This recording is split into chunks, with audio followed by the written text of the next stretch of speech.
Nos últimos vídeos eu trouxe aqui um projeto bizarro de uma van fabricada em cima do Volkswagen Santana, feito pela Xangai Automotive, uma empresa chinesa que representava a Volkswagen lá na China.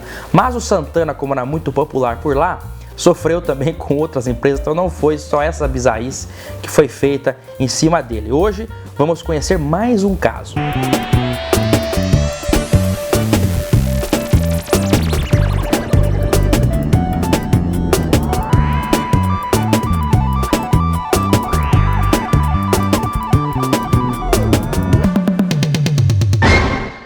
Pois é, meus amigos, esse é o canal PL pra você. Olha só, a vinheta nova, hein? Vinheta nova aqui no canal. Por isso, se você gostou, peço que já se inscreva no canal, se não for inscrito, e já dê o joinha, por favor, para ajudar o nosso canal a estar sempre trazendo mais e mais conteúdos nostálgicos para você. Olha só, o Santana começou a ser fabricado na China no ano de 1985, apenas um ano depois da empresa Xangai Automotive fechar um acordo com a Volkswagen alemã, a matriz, para fabricar o Volkswagen Santana na China. Inclusive, toda a implementação da linha Volkswagen, da linha de montagem do Santana, foi idealizada com auxílio de engenheiros da Volkswagen brasileira. E um caso curioso até é que haviam outras empresas que representavam a Volkswagen no país que fabricavam, por exemplo, os Jetta e Golfs, né? Isso um pouco depois. Mas a Xangai realmente ela fabricava o Santana, que se tornou um carro muito popular por lá. Acontece que uma outra empresa, também chamada Xangai Jinma Automobile Corporation, mas que não tinha nada a ver com a Xangai lá de 84, essa outra Xangai foi fundada no ano de 1994, 10 anos depois da Xangai, que tinha parceria de fato com a Volkswagen matriz alemã. Essa nova Xangai iniciava suas atividades como mais uma fabricante de veículos no país asiático. Mas com um pequeno detalhe, ela só tinha a licença do governo para fabricar veículos rurais, veículos agrícolas de baixa velocidade, caminhões de baixa velocidade, tratores, triciclos, todo esse universo do maquinário agrícola, essa empresa estava autorizada a fazer, né? Todo tipo de comércio, indústria é fortemente regulamentado por lá. Por isso, a Xangai de 94 só conseguiu de fato essa autorização para veículos agrícolas. E haviam outras também, né? Não era só essa não.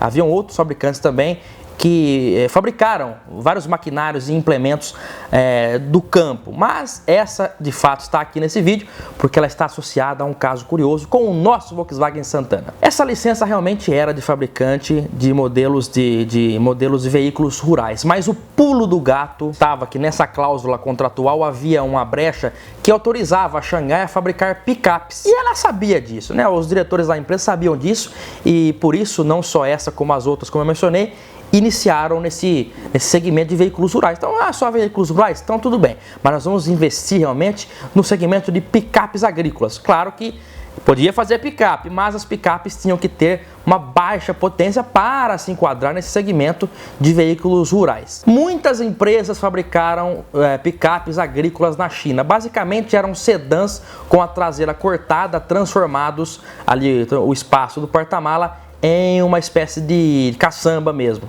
A desvantagem de todas essas picapes rurais é que elas eram homologadas, especificamente falando da Xangai, ela era homologada como veículo agrícola, então não poderia passar de 70 km por hora de velocidade máxima. Velocidade que é até aceitável para tratores, triciclos e outros implementos aí. Mas para uma picape era realmente pouco, você não acha? A empresa que também fabricou tratores e triciclos agrícolas lançava a picape Jinma. Visualmente era um Santana com porta-malas cortado. As portas e o interior eram os mesmos do Santana que havia por lá e também aqui no Brasil. A caçamba também tinha uma capacidade de carga bem reduzida, cerca de 200 litros apenas. No início, a parte frontal era igual às do Santana de segunda geração, que aliás foi uma reestilização feita no Brasil e que acabou embarcando para a China pela Xangai, lá que tinha parceria com a Volks, e foi usada, essa frente foi usada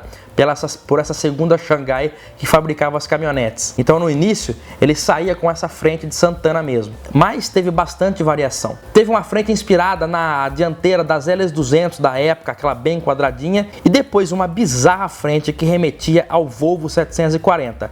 Já nos anos 2000, novos faróis mais modernos foram incorporados com direito a para-choques envolventes. Mas por que cargas d'água? Um Santana foi transformado em picape. Na China, nessa época, era comum pequenas empresas fabricantes de veículos comprarem, para fabricarem seus carros, comprarem estamparias de grandes marcas, como Volkswagen e Citroën, só para citar dois exemplos. Esse era o caso da Xangai, que optou por usar as estamparias do Volkswagen Santana. Algo parecido aconteceu aqui no Brasil, no mercado fora de série, naquele auge de importações fechadas. Os fabricantes independentes pequenos usavam para montar seus carros um pouco de peça de cada carro diferente, né? Então, o Gurgel, por exemplo, a lanterna de um carro, a Puma usava a lanterna de Kombi. Então, só para vocês se inteirarem de como era o cenário por lá. Bem, como a Jima era homologada como picape rural e não podia ultrapassar 70 km por hora, ela usava um motor 2.2 a diesel que tinha potência declarada de apenas 46 cavalos, bem pouco para o motor 2.2. Eu suspeito que a potência era até maior,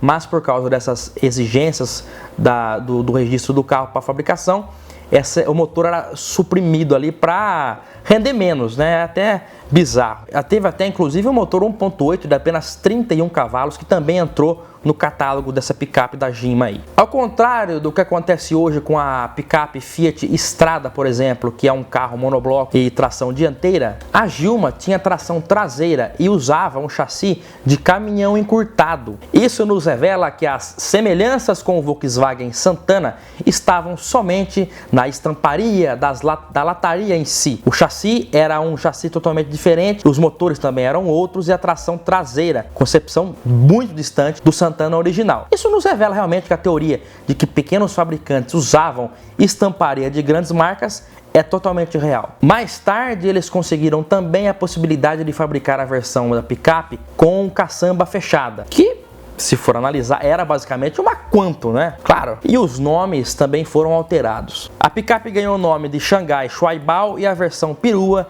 de Xangai Shuaihu. Aliás, a versão perua tinha soluções de design bem curiosas, né? Ele usava a lanterna do Volkswagen Polo, que foi oferecido por aqui.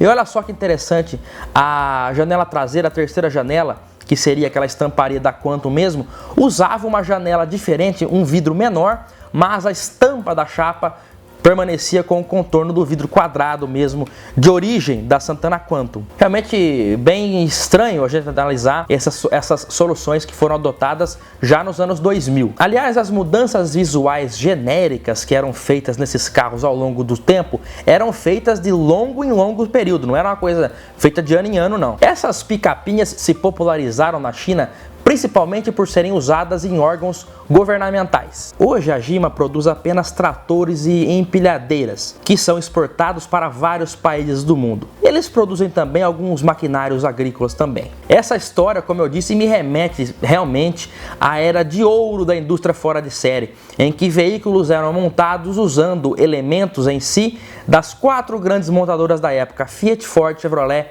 e Volkswagen, né?